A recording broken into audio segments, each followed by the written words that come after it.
Yo, all right, what's up? Here we go. I think this is a better position. See, I had it down here before.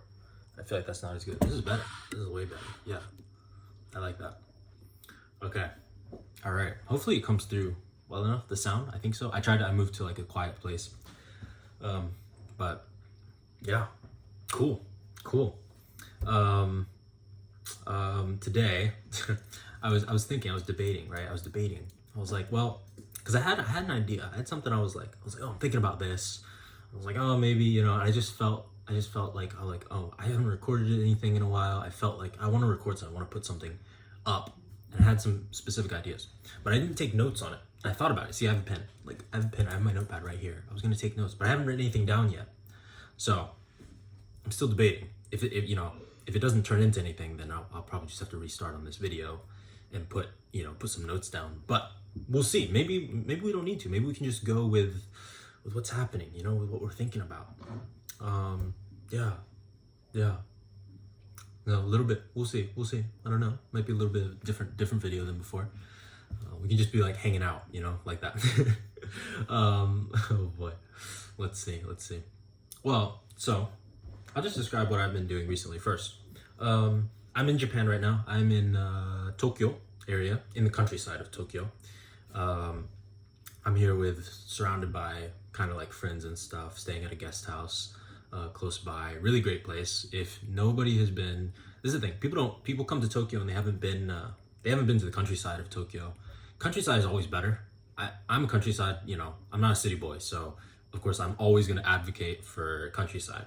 But I mean, when I travel, bro, the amount of times I have to tell people, like, you should, if you want to travel, go to the countryside. Stop spending time in the city.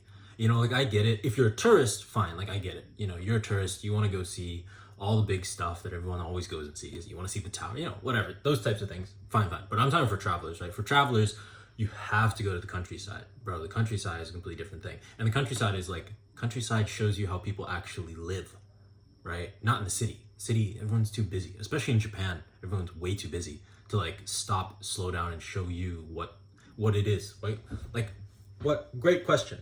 What does it mean to be Japanese? What does it mean to be Korean, right? And then like you're gonna go to the city where people are just too busy half the time to be like, to show you, to like, you know what I'm saying? If you're from the countryside, I think you would get this a lot easier. If you're from the city, maybe it wouldn't make so much sense because you're just used to like the way that you've grown up. You're used to, how to connect with people in the city. But that kind of all changes. Like when you go to the countryside, when you go to a city in another country, the rules are completely different. So like cities rely on a lot of rules because people are living such close proximity to each other, right? Does that make sense? Like because as soon as humans start to congregate a lot in one area, you need more rules because it's like, yeah, what are the rules of engagement? You have all these people, right? Whereas when in the countryside, like things are much easier. You don't have as many people. It doesn't have to be so many rules. Does that make sense? Does that anyone else understand that? So anyway, that's how I feel about it. Like, yeah, definitely should go to the countryside. So anyway, I've been in the Tokyo countryside. I have been writing a lot of my friends know that I'm working on a novel, like my first novel right now, and doing a lot of writing, just like a lot. So like there's stuff I'm writing about that has nothing to do with my novel. Might be in other books in the future. I don't know. I'm just doing a lot of writing. And I think I might have even said in my past video, like, just discovering how much writing is essentially learning how to think. So I feel like that has been wild. Like, if anything, even more than just like, I'm excited about my novel, but more than that, I'm like, bro, like, I feel like my ability to articulate, right, and my ability to show that, like, hey, this is what I'm talking about. This is what I mean. Bring all these concepts together. You know what I mean? Like, it's, I don't know. It's something, I feel like it's something my dad like told me about it. So he said that in the past, especially when he was younger, he said that he would in a conversation or something, right? He would like have a concept and then he'd explain that concept and then he'd make another one. He'd like pause on that, make another concept, then pause on that and and then he'd bring all three concepts together, right? when I was younger, of course, my dad's telling me about these stories, and I'm like, yeah, that sounds great, but like I didn't actually know how to do it. Now I feel like, oh, like I can actually do that. Like I actually understand that now, especially now that I've been writing, right? Especially now. So anyway, it's it's really affecting my world. Like definitely writing is really affecting my world. Just the way that I perceive the world and the way that I move and the way that I see things and how the way that I speak. I think it is affecting me a lot. It's almost getting to the point where I want to tell everyone like, hey, you need to write. Just because and also I feel like you realize how hard it is for people to articulate sometimes their thoughts. A lot of people have feelings and instincts about stuff, but like very rarely do I meet, if I meet an adult, it's more likely, but again, it's just like, it's rare to meet people who have actually slowed down and really said, hey, how do I feel it? Because that's the thing, right? Most people, they feel something, right? It's like, how do I feel about this topic? How do I feel about it? So you can start there. And as you articulate how you feel about the thing, now you know what you actually think about the thing, right? Right? Like, does that make sense? Like, most of us are on the feeling area, right? We're like, oh, this is how I feel about it. I feel this way. I feel this way. Somebody says that word, somebody says this thing. And I've just been, I've been interconnected to society. I've been interconnected to whatever, social media and whatever side politically I'm on. Like, that's a net, right? It's a net. And I'm on one point on that web and I've heard stuff. And so I kind of know how to feel about a thing, but I don't necessarily know what I actually think about the thing, right? This is really common. And I think that's, you see that a lot if you go and watch if you watch debates, or if you go not like high level debates, but if you go watch debates, or you look at like some of these guys who are going on college campuses and like they want to, especially if it's a political thing, right? They'll bring out like, hey, I have this idea, or I want to talk about this thing. And college campuses, college kids, because also partly maybe what's being taught now in universities, but they haven't actually necessarily worked out what they think about the thing. Right? They know what they feel. They know what they feel, which is a patchwork of like what other people have said and what other people feel, but it's not what they think. And that's why they often fumble, right? Like when you begin to press them on like, no, like, hey, what, like, here's a fact, and then here's an idea, or here's my opinion about that fact, and here's how I piece it all together, right? So, if you have somebody who's like a real thinker going up against young university kids who haven't really done that, haven't really slowed down to say like, oh, this is what I actually think, and here's why I actually think that way, right? So a lot of people just haven't done that yet. Hopefully, by the end of university, people have done it. It's that could be an ongoing debate as to like, how good is the education now, at least in American universities. I don't know. I always keep hearing mixed stuff. I'm sure the high level universities are high level for a reason, but again, so anyway, that's the writing front. That's just what I've been learning there and what I've been experiencing. It's been really cool. It's been really fun. It's like, how do I explain? I don't know how to explain the feeling. Like, I used to, and I've even gone like, okay, like I have my notepad here, right? Like there's a notepad and stuff. I used to not write on paper either. I just filled up just today. Where is it? I just filled up like, yeah, you can see here, right? Like I just filled up 3, 4, maybe almost 5 pages of writing on my notepad. And in the past, I always typed it, right? I typed it on my iPad here. I almost never would write it on paper, but it's really weird. So when I was in Korea, a close friend of mine, Hyung, older brother, we call Hyung, who kind of like guy who takes care of me, is really great friend of mine. He gave me this like really nice, it's probably like almost like a moleskin type, right? Notebook thing, right? Sketchbook. He had used it. He owns a cafe and he had used it for his cafe. And but he let me use it for a little bit. And then when I tried to give it back to him, he said, "Oh no, like you can have it." So I was like, "Oh my gosh," I was so honored, right? I was like, "Oh, this is like a great gift." Like I'm so, it's so great. And I took that. And then I just started writing a little, because I've been writing, right? But I've been typing everything. And I just started writing. I was like, and something about it being in that book, something about it, really just like, I was really nice. And it also wasn't mine originally. So I felt like, wow, every word I wrote felt like really unique and special. And I just kept writing. And now it's like full of all this writing. And then the feeling I got afterwards of like, it's just, you have this moment, you're like, this is crazy. Cause like I flipped through this book, all the writing in this book, right? That's like, it's all mine. Like it's part of who I am. Right. And again, as long as you can be honest, then it's like, I'm writing honestly on this stuff inside of this book. And there's something about that. You almost get hooked. Right. And so anyway, that's how I feel now. Like I can sit down, you know, as long as I'm clear enough in the head, I can just sit down. I can just write. I just keep writing. I'm like, bro, I just want to write. Like, I just want to keep putting stuff down and, you know, and then I'll come back later and read it. And I'm like, oh, you know, it's like, if again, when I was doing research, cause you know, I'm starting to write more. I'm trying to figure out, how do I write a novel that's actually a good novel? Right? Like, I don't know how to do that. How do you write a book that people actually like? How do you write a book that's actually good? Right? Like objectively good, if there's anything, you know, but good, right? How do you write a good novel? And after all these videos, right, watching these authors, at the end of the day, right, it wasn't how good your vocabulary is, right? It wasn't even like how good, you know, sentence structure or, you know, just because you've read a ton of books. Like, that's great, right? Learn those things. But at the end of the day, what it came down to was about honesty, right? It was like, can you be honest, right? I think it was Neil Gaiman in his masterclass video that I saw. It was just the intro masterclass, but he was explaining. He said it's essentially, it's like you have to get to the point of honesty that, like, when you hand your writing over to someone to read it, it's almost like you're outside, like you're walking outside naked, right? And that's it. Every author I've listened to, when it came down to it, it's like, it's about honesty, right? It's about honesty. So that's why people don't understand the part where people say, write what you know. People don't understand that because they think like, oh, so if I was a barista at a cafe, I should write about being a barista at a cafe. It's like, no, that's not what it means. That's not what it means. What it means is that you need to write about your experiences. You need to write about your opinions. You need to write about the things that you actually know and you care about. So like, you have your world, right? Your entire internal world. That's what we want.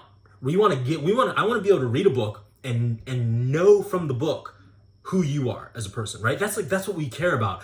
And essentially Neil Gaiman said that if you're not writing like that, if you're not writing that honestly, then you're essentially just copying someone else.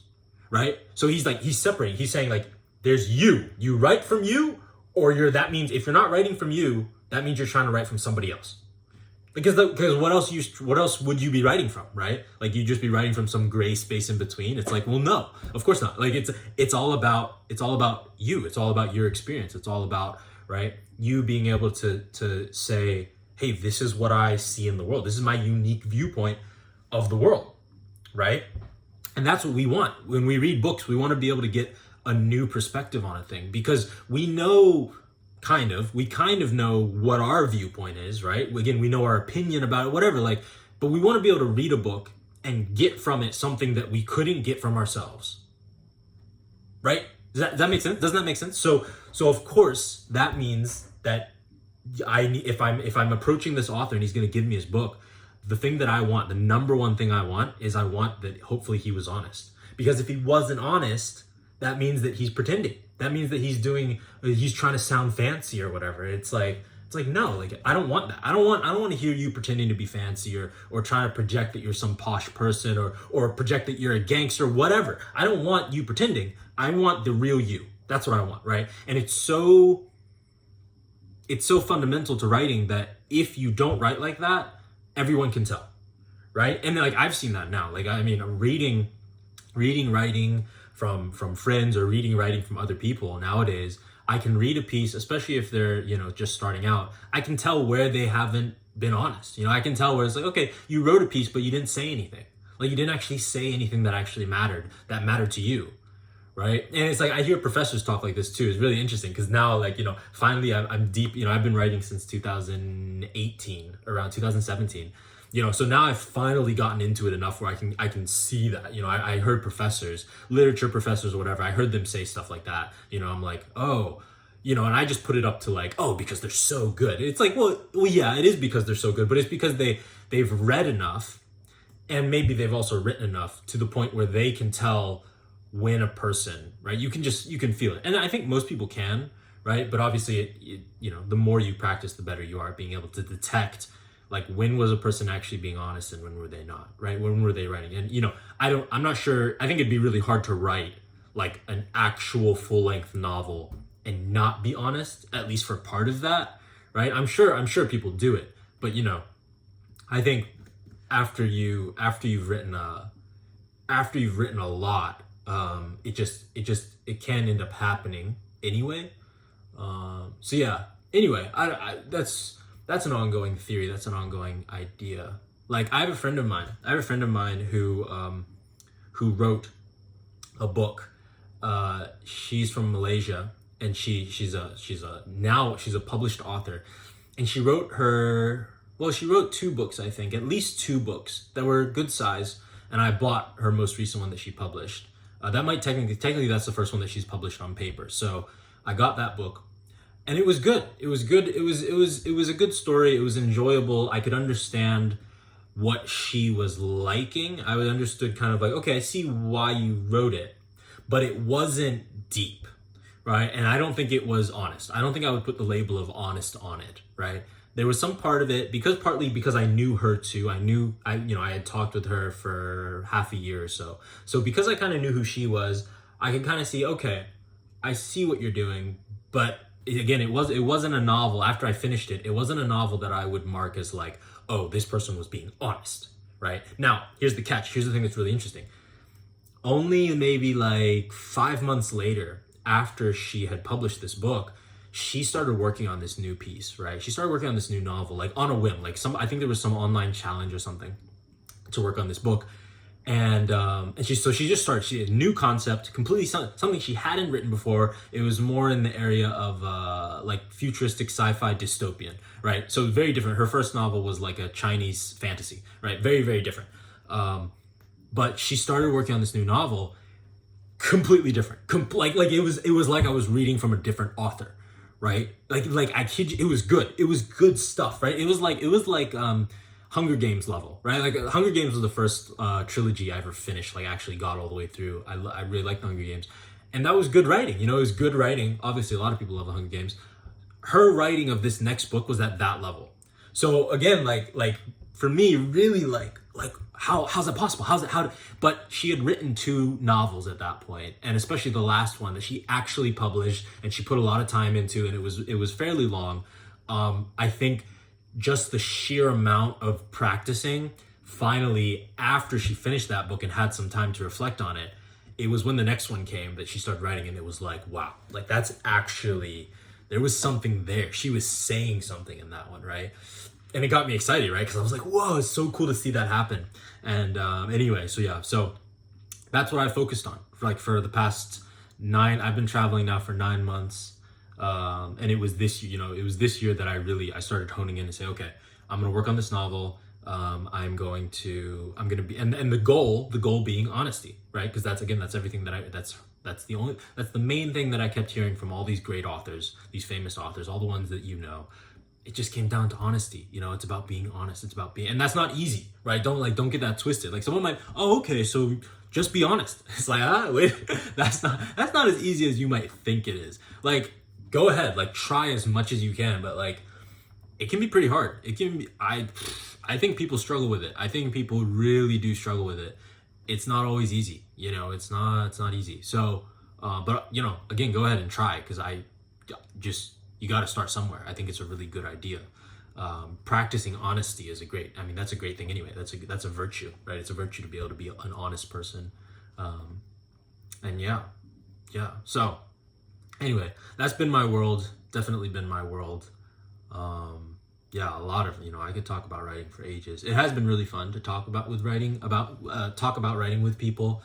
I've had the opportunity to meet a lot of interesting people. I haven't met so many authors, but I've met people. Like I met a friend of mine. I was able to meet his father, who is a literature major, right? So like he had a wealth of knowledge when it came to literature, right?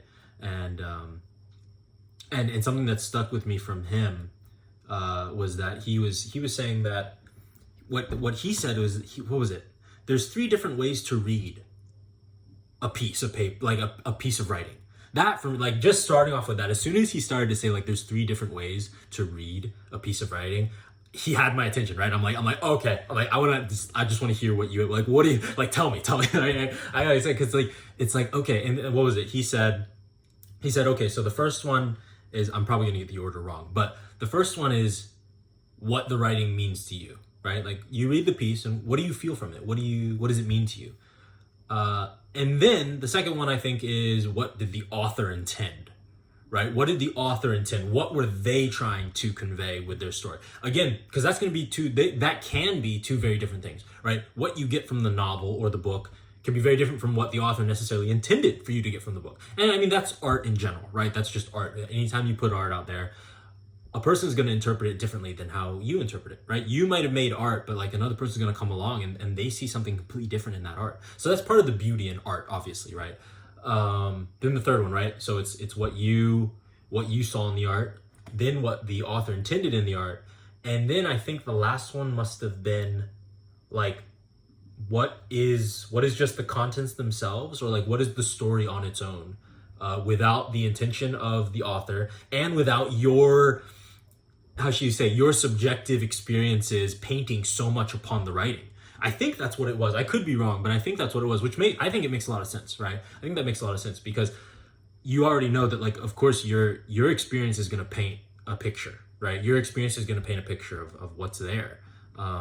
So obviously, like obviously, right? Like that, I think that just, it happens. Like, hopefully we know that. I mean, maybe sometimes we think, you know, how objectively are you reading a piece of literature? You know, like probably not very objectively, you know what I mean? It's very hard. I mean, it gets complicated when you go into that area of conversation. We're trying to talk about what's objective versus subjective and those types of things. But anyway, not, you know, again, we should still pursue objective things. But anyway. So that's, yeah. I guess this is a video on writing. I guess that's what we're talking about, because we're talking mostly about writing now. Because talking about what I've been doing recently, it's been writing. That's what I'm focused on. So, yeah. I'd be curious. I want to know how much are kids actually writing in university these days. You know, I don't know. You know, I especially I don't know how much people are writing as a way to discover themselves, right? And did I say that? I might have said that in a past video, but I don't know. Yeah, I don't know how much people are writing as a way to discover themselves. Again, I think it's like, it can be dangerous because, especially in high school, right? You write essays because like you have to. And then the question is like, is that going to change when you go to university? You know, from what I hear from a lot of people, it sounds like people are writing still for the similar reasons, right? It's like, it's harder, it's more, right? It's way more pages, it's a lot more reading, a lot more research. But like, are you able to delve really deep into like who you are, like why you're writing? Oh, sorry, scared me. Something fell. Why you're writing, like why, like, and why the thing matters to you, right? Like, are you able to take a subject and really look at it and say like, yeah, how do I feel about this, right? And then does that make sense? Like, I think this is a part that's overlooked a lot in art, maybe, right? And certainly, you know,